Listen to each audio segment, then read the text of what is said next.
Togo Info, le Togo à votre portée. En tant que journaliste, directeur de publication du journal La Nouvelle, j'ai le droit de dire ce qui ne va pas et ce qui va dans le pays. Et l'affaire du port autonome de Lomé, je suis très content que cette affaire puisse éclabousser le régime de Faure Gnassingbé, non seulement en 2009, si j'ai bonne mémoire, en novembre 2009, nous avons fleuré ce dossier concernant une corruption au niveau du port autonome de Lomé, pas Bolloré. On ne nous a pas plu.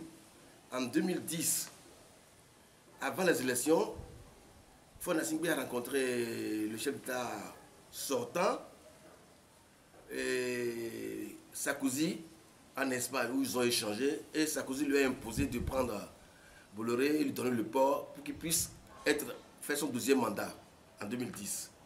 Et ça a été fait. Et j'ai eu l'occasion de rencontrer Dupuy Doby, je le dis aujourd'hui, en France, et on a échangé. J'ai échangé aussi avec sa secrétaire à l'époque, qui devait m'accorder une interview, mais bon, Dupuy Doby a trouvé que ce n'est pas encore le moment, et c'est pour cela que je n'ai pas eu cette interview.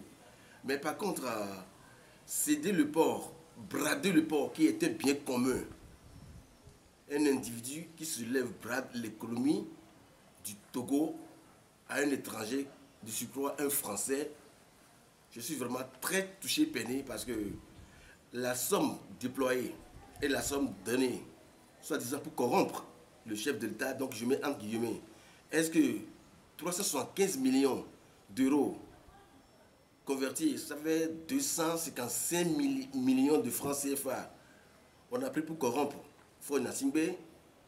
J'en doute très fort. Peut-être que c'est plus que ça. Et il faut surtout voir du côté de l'ancien Premier ministre à l'époque, Gilbert Fosso-Rumbo, et le ministre des Finances Ayassor, et le ministre des Transports, qui ont signé ce contrat. Certainement que c'est eux qui ont pris les sous, mais est-ce que Faure Gnassingbé a vu la couleur de cet agent? Je ne suis pas sûr. Mais par contre, il est le chef de l'État, c'est lui qui a été corrompu pour prendre le pouvoir, continuer. Et voilà là où nous sommes aujourd'hui.